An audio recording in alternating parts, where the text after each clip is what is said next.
Very good morning to all, very good afternoon, very good evening, and very good night. In this lecture, we will discuss some conceptual problems on last three lectures, that is, electric field intensity due to this long wire, infinite wire, या ठिकाणी किती असेल. Then, electric field intensity due to uniformly charged spherical cell, पहिलं लेक्चर. त्यानंतर हे पहिलं, दुसरं, third, electric field intensity due to large infinite charge sheet. इथून इथे ई किती असेल, याच्यावर चार्ज डिस्ट्रीब्यूट झालेला असेल तर इथे इलेक्ट्रिक फील्ड किती असेल, सरफेसवर इलेक्ट्रिक फील्ड किती असेल आणि इनसाइड दिस सरफेस इलेक्ट्रिक फील्ड किती असेल. आणि या वायरपासून एवढ्या अंतरावर ॲट डिस्टन्स आर इथे इलेक्ट्रिक फील्ड किती असेल. तर हे आपण पाठीमागच्या 3 लेक्चरमध्ये हे डिस्कस केलं आहे. या बेसवर some conceptual problems we will discuss. So first problem, spherical volume contains a uniformly distributed charge of density 2 into 10 raised to minus 6 coulomb per meter cube. इथे पहा, per meter cube. Find electric field intensity E at a point. तुम्ही इथे पूर्ण लिहा, electric field intensity at a point inside volume at a distance 4 cm from the center. तर या question मध्ये काय असेल पहा, स्पेरिकल व्हॉल्यूम. स्पेरिकल म्हणल्यानंतर तुम्हाला स्पेरिकल व्हॉल्यूम ड्रॉ करता येतं. हा त्याचा centre, uniformly distributed charge of density. तर पहा, याच्यामध्ये युनिफॉर्म डिस्ट्रीब्यूट झालेला चार्ज आहे. हा चार्ज म्हणजे आपल्यासाठी रांगोळी ही काढून झाली आहे, rangoli. That is positive charge uniformly distributed. तो किती आहे, 2 into 10 raised to minus 6 coulomb per metre cube. तर युनिटकडे पहा, कुलोम पर मीटर क्यूब. याचा अर्थ काय असेल, या स्पेरिकल सरफेसचं व्हॉल्यूम काहीतरी असेल, तर त्या टोटल व्हॉल्यूम मध्ये किती चार्ज आहे, हा चार्ज तो नव्हे, हा चार्ज आहे पर युनिट व्हॉल्यूम. एका युनिट व्हॉल्यूम मध्ये एवढा चार्ज आहे, तर टोटल चार्ज आपल्याला फाइंड करावा लागेल. हे लक्षात ठेवा. अगोदर युनिटकडे पाहायचं. कुलोम पर मीटर क्यूब म्हणजेच हे काय दिलेलं आहे, 1 मीटर क्यूब मध्ये 2 into 10 raised to minus 6 coulomb charge. हे आहे हे एका मीटर क्यूब मध्ये, म्हणजे याचा 1 मीटर क्यूब एवढा पार्ट असेल, नंतर दुसरा मीटर क्यूब, नंतर हा मीटर क्यूब, नंतर हा मीटर क्यूब, नंतर हा मीटर क्यूब. तर इथे चार्ज किती आहे, 2 into 10 raised to minus 6. इथे किती आहे, 2 into 10 raised to minus 6. इथे किती आहे, 2 into 10 raised to minus 6 and so on. याला आपण म्हणतो चार्ज डेन्सिटी. इथे व्हॉल्यूम आहे, so volume density, volume charge density. तर हे लक्षात ठेवा, कारण या टॉपिकचे जे प्रॉब्लेम्स आहेत, जर चुकीचा सॉल्व्ह झाला तर तो याच कारणामुळे चुकीचा सॉल्व्ह झाला असेल कदाचित. म्हणजे 100% म्हणू शकणार नाही, मोर दॅन 90% यामुळेच प्रॉब्लेम चुकीचे सॉल्व्ह होतात. तर इकडे युनिटकडे लक्ष द्या. Then find E at a point inside volume, म्हणजे ॲट डिस्टन्स 4 सेंटीमीटर. तर पहा, याच्या आतमध्ये समजा हा पॉईंट आपण कन्सिडर करूया पी, म्हणजे electric field at point P आपल्याला फाइंड करायचं आहे. या पॉईंटला, हा पॉईंट या स्पेरिकल सरफेसच्या आतमध्ये असला पाहिजे, सेंटर पासून 4 सेंटीमीटरवर असला पाहिजे. हे डिस्टन्स किती आहे, 4 सेंटीमीटर. तर पहा, हा प्रॉब्लेम आपण 2 प्रकारे सॉल्व्ह करू शकतो. फर्स्ट टाइम आपण हे लर्न करत आहोत, म्हणून आपण थोडं डिटेल्समध्ये जाऊया. तर पहा, it is one of the application of Gauss.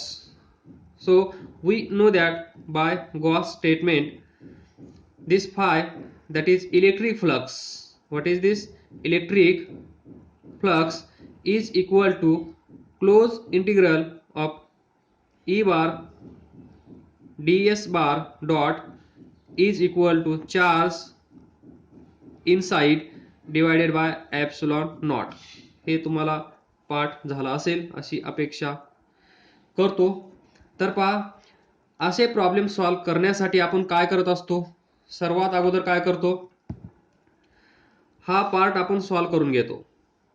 Five is equal to close integral of E bar dot d s bar. हे सॉल्व झाल्यानंतर आपण काय करतो, हे याचं आलेलं उत्तर आन्सर याच्यासोबत आपण कम्पेअर करतो आणि आपल्याला भेटते ती electric field intensity at given point. तर क्वेश्चन समजला असेल, हा स्पेरिकल सरफेस आहे, त्याची चार्ज डेन्सिटी दिलेली आहे आणि त्याच्या आतमध्ये एक पॉइंट आहे, तो सेंटर पासून 4 सेंटीमीटर एवढ्या डिस्टन्सवर आहे. त्या पॉइंटला आपल्याला काय फाइंड करायचं आहे,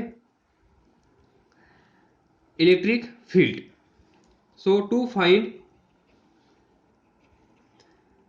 E at P, तर पहा आपण सॉल्व करूया. तर सर्वात अगोदर जिथे आपल्याला इलेक्ट्रिक फील्ड फाइंड करायचं असतं तिथे आपण काय करतो, त्या पॉइंट मधून जाणारा गॉसियन सरफेस ड्रॉ करतो. आलं लक्षात, दिस is our Gaussian surface.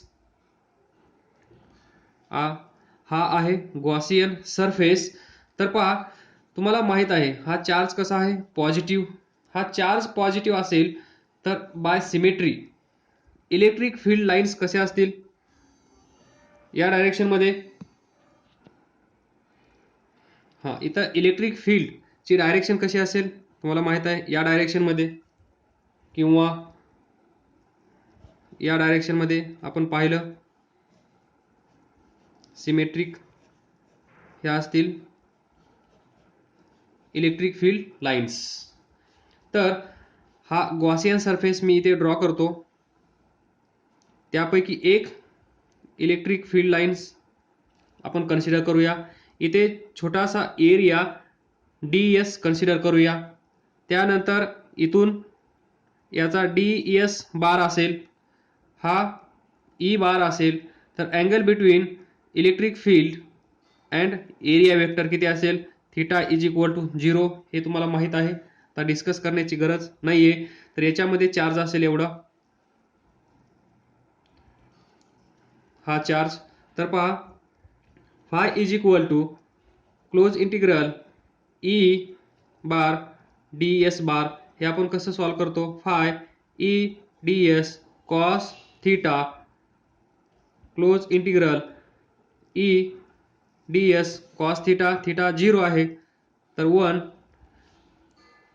Five is equal to किती येईल, ई कसा आहे, प्रत्येक पॉइंटला पहा, इथे ई ही जर लाईन कन्सिडर केली आपण इलेक्ट्रिक फील्ड लाईन, इथे ई कसा असेल, इथे जेवढा असेल तेवढाच इथे असेल बाय सिमेट्री. सो ई बाहेर घ्या, क्लोज इंटिग्रल ऑफ ds. त्यानंतर पहा ds, इथे एक ds असेल, इथे एक ds असेल, इथे एक ds असेल, हे सारे ds या गॉसियन सरफेसवरचे सर्व ऍड केले तर म्हणजेच त्याला आपण काय म्हणतो, इंटिग्रेशन. हे सर्व ऍड करण्यासाठी आपण कोणतं टेक्निक यूज करतो, इंटिग्रेशन. तर हे किती येईल, ई हा स्पेरिकल व्हॉल्यूम आहे, स्पेरिकल सरफेस आहे, तर किती येईल 4 पाय. याचं डिस्टन्स रेडियस समजा आपण स्मॉल r कन्सिडर करूया, तर किती येईल 4 pi r square. Equation number 1. आणि हे कशाच्या बरोबर असलं पाहिजे, by Gauss q in divided by epsilon nought. तर E 4 pi r square q in divided by epsilon nought. तर आता आपल्याला फाइंड करायचं आहे क्यू इन.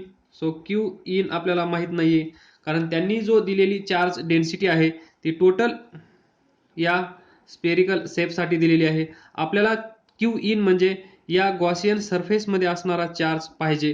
तर त्यांनी काय दिलं आहे पहा 1 मीटर क्यूब मध्ये 2 × 10⁻⁶ कुलोम्ब दिला आहे. तर याचं व्हॉल्यूम आपल्याला माहित असणं गरजेचं आहे. एवढ्या व्हॉल्यूम मध्ये किती 1 मीटर क्यूब मध्ये एवढा कुलोम्ब चार्ज, तर एवढ्या व्हॉल्यूम मध्ये किती, तर याचं व्हॉल्यूम किती असेल, याचं volume 4/3 pi r cube into 2 × 10⁻⁶. याला काय करावं लागेल, यानी मल्टिप्लाय करावं लागेल. तर आपल्याला भेटेल टोटल, याला थोड्या वेळासाठी आपण चार्ज डेन्सिटी रो कन्सिडर करू. So rho into 4/3 pi r cube. एवढा चार्ज या गॉसियन सरफेसच्या आतमध्ये असेल. हे पाठीमागच्या लेक्चरमध्ये मी तुम्हाला सांगितलं होतं, चार्ज डेन्सिटी दिलेली असेल तर त्या चार्ज डेन्सिटीला तुम्ही काय करायचं, हा जो व्हॉल्यूम असेल या व्हॉल्यूमनी मल्टिप्लाय करायचं. तुम्हाला याच्यामध्ये असणारा टोटल चार्ज भेटून जाईल, हा क्यू इन. लक्षात ठेवा, जी चार्ज डेन्सिटी दिली असेल तर त्याला फक्त त्यांनी मल्टिप्लाय करायचं या व्हॉल्यूमनी, तर आपल्याला टोटल चार्ज भेटून जाईल. तर इथे पहा क्यू इन हा असेल आपल्यासाठी क्यू इन. तर याला स्टार म्हणा, हे स्टार इथे लिहा. E 4 pi r square is equal to 1/ε0 q in किती आहे, rho into 4/3 pi r cube. तर पहा 4 cancel, pi cancel, r square r cube cancel, एक आर शिल्लक असेल. राईट साईडला काय शिल्लक आहे, रो एक आर आणि 3/ε0. लेफ्ट साईडला only E.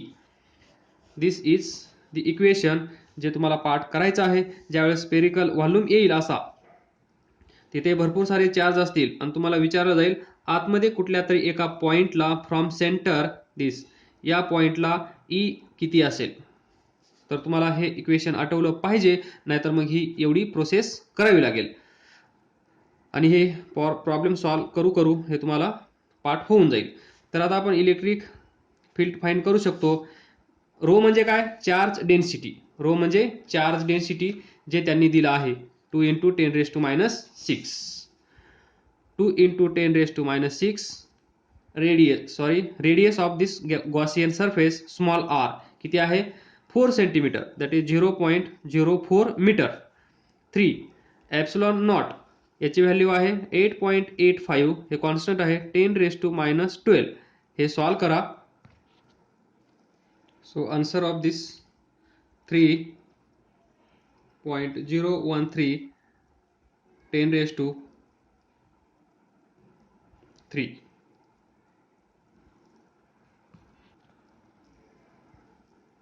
Newton per coulomb. Now next question.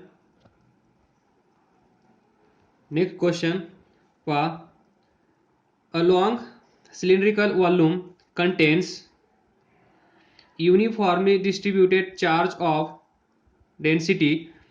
Charge density rho. Find the E, that is electric field intensity at a point P. Inside the cylindrical volume at a distance x, this distance is x from its axis. या axis पासून x distance वर electric field intensity या पॉइंटला किती आहे. It is very similar to previous problem. तर या problem मध्ये मी थोडंसं स्पीड मध्ये जातो. तर काय करावं लागेल, सर्वात अगोदर phi close integral E bar ds bar is equal to q in divided by ε0. तर अगोदर मी हे सोडवून घेतो. हे सोडवण्यासाठी मला गरज आहे ती कशाची, गॉसियन सरफेस. तर पहा हा सिलेंडर मी इथे ड्रॉ करतो जेणेकरून लवकर समजेल. ॲक्सिस हा पॉइंट P. तर पहा x डिस्टन्सवर मग इथून एक व्हर्टिकल लाईन ड्रॉ करायची. एवढ्याच डिस्टन्सवर या साईडला एक व्हर्टिकल लाईन ड्रॉ करायची आणि हा असेल आपला गॉसियन सरफेस, हा सरफेस दिस, हा छोटासा सिलेंडर हा असेल आपला गॉसियन सरफेस. तर पहा पॉइंट इथे आहे, चार्ज याच्यामध्ये असा भरलेला आहे, भरभर के भरलेला आहे. लक्षात ठेवा हा चार्ज असेल. Long cylindrical volume contains uniformly distributed charge आणि त्याची चार्ज डेन्सिटी दिली आहे रो. तर इथे पहा जर आपल्याला इथे इलेक्ट्रिक फील्ड फाइंड करायचं असेल तर त्याच्यातून जाणारा एक concentric cylindrical volume that is Gaussian surface आपण ड्रॉ केला तर आपण काय करतो, इथे छोटासा एरिया कन्सिडर करतो ds. तर हा पॉझिटिव्ह चार्ज असल्यामुळे डायरेक्शन ऑफ इलेक्ट्रिक फील्ड कशी असेल, इलेक्ट्रिक फील्ड लाईन्स असे असतील. तर त्यापैकी एक ही पोझिशन मी बाहेर काढून घेतो. इथे ही लाईन, हा पॉइंट P, इथे आपण छोटासा सरफेस ds कन्सिडर करणार.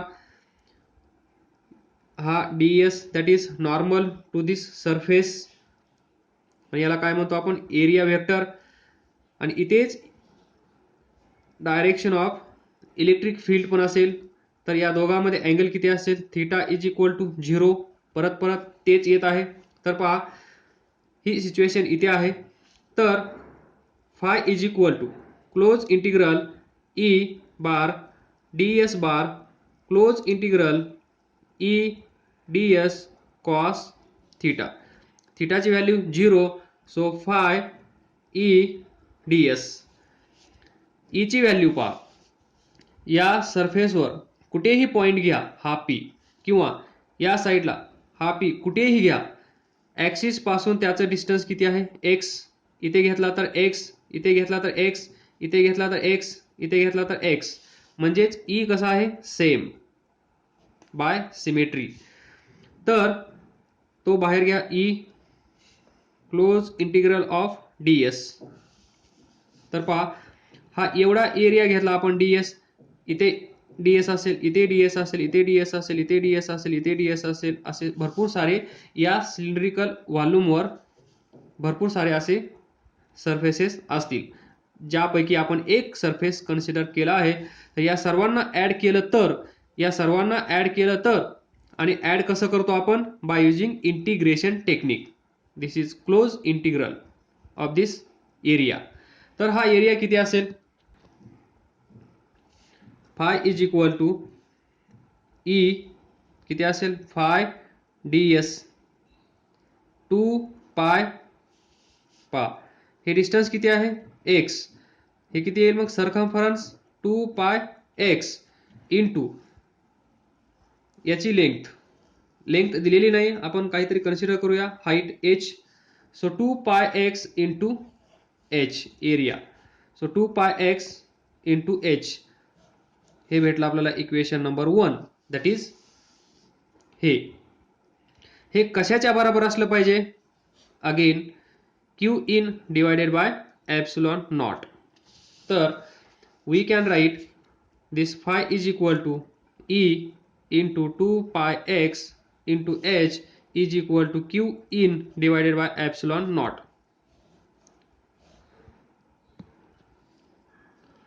Now त्यांनी दिलेली आहे चार्ज डेन्सिटी रो. याचा अर्थ काय असतो, चार्ज डेन्सिटी म्हणजे काय,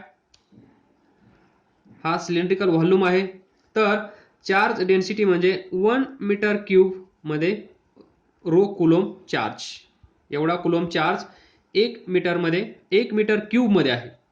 1 मीटर क्यूब मध्ये एवढा चार्ज आहे. तर तुम्हाला 10 मीटर क्यूब मध्ये, 100 मीटर क्यूब मध्ये, 1000 मीटर क्यूब मध्ये काढायचं झालं तर तुम्ही काय कराल, याला 10 ने मल्टिप्लाय करणार, याला 10 ने मल्टिप्लाय करणार.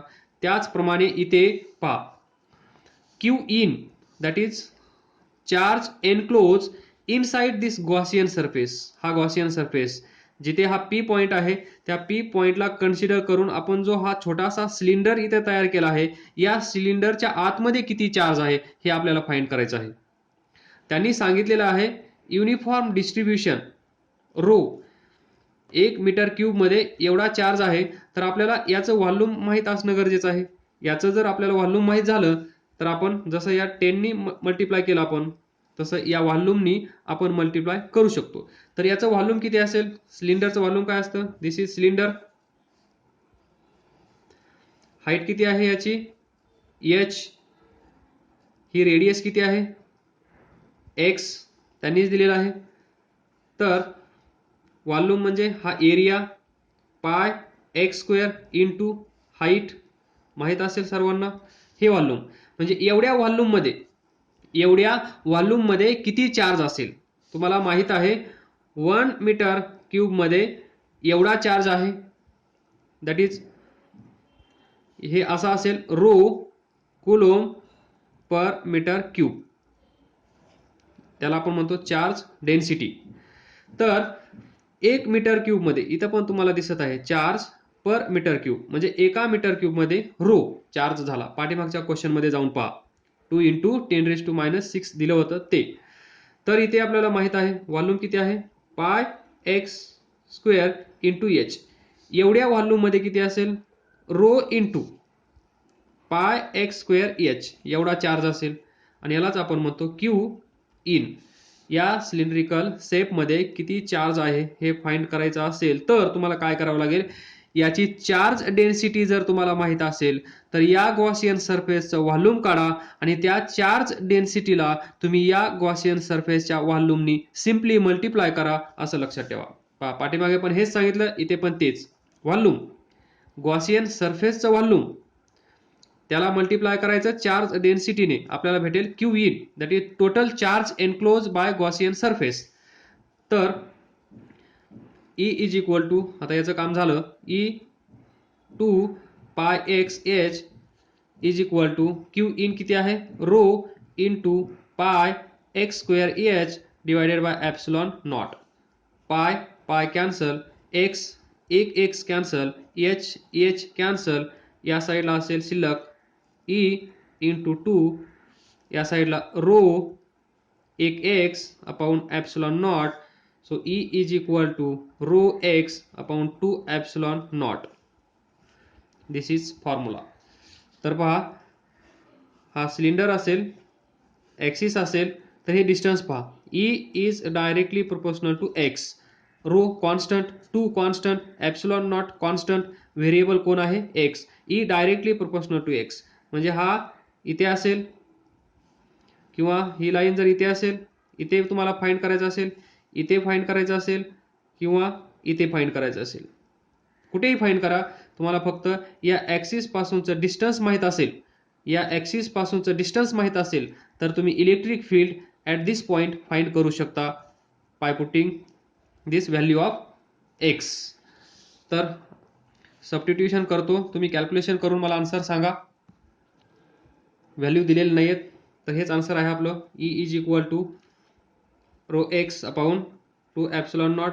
हे पाठ करून ठेवा. आणि त्याचबरोबर हे असं सिलेंडर काढायला शिका. ॲक्सिस काढा आणि हा पॉईंट इथे दाखवा, असा P at a distance x असं काढलं जातं. असा फॉर्म्युला पाठ करायचा असतो. डायरेक्ट हा फॉर्म्युला पाठ करू नका, मग तुम्हाला हा सिलेंडर इमॅजिन होणार नाही. ज्यावेळेस तुम्ही फॉर्म्युला पाठ कराल त्यावेळेस ही फिगर पण त्याची पाठ करून ठेवा. म्हणजे सीन इमॅजिन झाला पाहिजे, तरच तुम्हाला प्रॉब्लेम सॉल्व्ह लवकर होईल. पुढचा question, find the magnitude of electric field. Find the magnitude of electric field, that is value of E at distance 4 centimeter from line, charge density 2 into 10⁻⁶ coulomb per meter. पहा इथे charge डेन्सिटीचं unit पहा, coulomb पर metre. म्हणजेच ही कोणती density आहे? Linear density. पाठीमागे जी discuss केली ती volume density, इथे लिनियर डेन्सिटी. म्हणजेच ही वायर आहे, लाईन चार्ज म्हणजेच वायर. इथे असेल चार्ज, बरोबर, असा चार्ज असेल. तर इलेक्ट्रिक फील्ड अशी असेल. Away from line E E E E bar bar bar bar vector quantity. तर हे डायरेक्ट पण सॉल्व करू शकता तुम्ही. ई इज इक्वल टू, याचा फॉर्म्युला काय आहे, lambda upon 2 pi epsilon naught r, where lambda is linear density, that is charge per unit length. Lambda is charge per unit length. Lambda is charge per unit length. तो दिला आहे 2 × 10⁻⁶ coulomb per metre. पर metre म्हणल्यानंतर लगेच तुम्हाला click झालं पाहिजे. This is linear density, that is charge per unit length. म्हणजेच 1 metre मध्ये 2 × 10⁻⁶ कुलोम चार्ज आहे. 1 मीटर मध्ये एवढा चार्ज आहे. जसं आपण पाठीमागे पाहिलं 1 मीटर क्यूब मध्ये एवढा चार्ज, तर 10 मीटर क्यूब मध्ये किती चार्ज. ही कन्सेप्ट क्लिअर करून ठेवा. नाही समजलं तर त्याच दिवशी विचारून क्लिअर करून ठेवा, कारण खूप महत्त्वाचं आहे हे. तर पहा, डायरेक्ट हा प्रॉब्लेम सॉल्व्ह होतो. याची व्हॅल्यू दिली आहे 2 × 10⁻⁶ divided by 2 pi epsilon naught 8.85 10⁻12 r ची व्हॅल्यू ॲट डिस्टन्स. या वायरपासून, या लाईन चार्जपासून किती अंतरावर आपल्याला इलेक्ट्रिक फील्ड फाइंड करायचं आहे, किती, 4 सेंटीमीटर. तर हे डिस्टन्स 4 सेंटीमीटर. त्या डिस्टन्सला तुम्ही 4 सेंटीमीटर कन्सिडर करा. इथे असेल तो पॉईंट पी, हे डिस्टन्स 4 सेंटीमीटर. मग किती येईल इथे, 0.04. तर हे पहा 8.99 × 10⁵ Newton per coulomb. This is electric field intensity at 4 centimeter from this line charge. Next, a charge of 17.7 coulomb is distributed uniformly over a large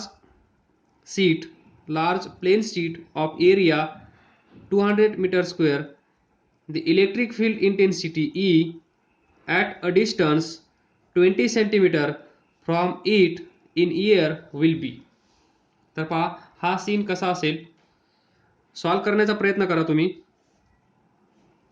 हे असेल लार्ज प्लेन सीट, डिस्ट्रीब्युटेड एवढा चार्ज 17.7 × 10⁻⁴ कुलोम एवढा charge distribute झाला आहे uniformly. तर आपण distribute करूया, म्हणजेच रांगोळी काढूया. आम्ही रांगोळी काढण्यामध्ये माहिर आहोत. हे झालं प्लेन सीट. या प्लेन सीट पासून 20 सेंटीमीटर डिस्टन्सवर, तर पहा इथे हे डिस्टन्स असेल 20 सेंटीमीटर. हा पॉइंट पी. तर E at P is equal to question mark. या प्लेन सीट पासून काही अंतरावर जर आपल्याला इलेक्ट्रिक फील्ड फाइंड करायचा असेल तर आपण काय करतो, we know that electric field at any point from this plane sheet, plane infinite charge sheet, sigma divided by 2 epsilon naught, equation 1. याच्या अगोदरचं लेक्चर पहा, याचं डेरिवेशन पहा. E is equal to sigma upon 2 epsilon naught, where sigma is charge density, that is total charge divided by area, charge per unit area. आलं लक्षात. जर line असेल तर charge per unit length coulomb per metre. जर area असेल तर charge per unit area that is coulomb per metre square. जर volume असेल व्हॉल्यूम तर चार्ज पर मीटर क्यूब. लक्षात ठेवा. Linear density, charge density, volume density हे दाखवतात रो, हे दाखवतात लॅम्बडा आणि हे दाखवतात सिग्मा. सिग्मा म्हणल्यानंतर एरिया, लॅम्बडा म्हणल्यानंतर लाईन आणि रो म्हणल्यानंतर व्हॉल्यूम. तर इथे पहा सिग्मा आहे upon 2 epsilon naught. This is charge density given by q upon A. तर इथे पहा या प्लेन सीटवर टोटल चार्ज त्यांनी दिला आहे. चार्ज 17.7 इंटू 10⁻⁴ कुलोम एवढा चार्ज दिला आहे. आणि या प्लेन सीटचा एरिया दिला आहे 200 मीटर स्क्वेअर. तर आपण चार्ज डेन्सिटी फाइंड करू शकतो. ती किती येईल? 17.7 10⁻⁴ डिवायडेड बाय एरिया. तर याचं युनिट कुलोम, याचं 200 metre square. So C coulomb per metre square, coulomb per metre square that is sigma. तर याला सॉल्व करा, सिग्मा येईल. तर याचं सोल्युशन येतं 8.85 10⁻⁶. हा काय असेल? Coulomb per metre square. Now use this value here from equation number 1. EP is equal to 8.85 10⁻⁶ divided by 2 into 8.85 into 10⁻12 epsilon नॉटची व्हॅल्यू. तर पहा 8.85 कॅन्सल. सो 1/2 इंटू हा वर जाईल 10⁻⁶ आहे, हा वर गेल्यानंतर प्लस होईल. So plus 12. So 1/2 into 10⁻6. तर 0.5 इंटू 10⁻6 हे येईल 5 इंटू 10⁻1 इंटू 10⁻6 म्हणजे 5 इंटू 10⁵ न्यूटन पर कुलम.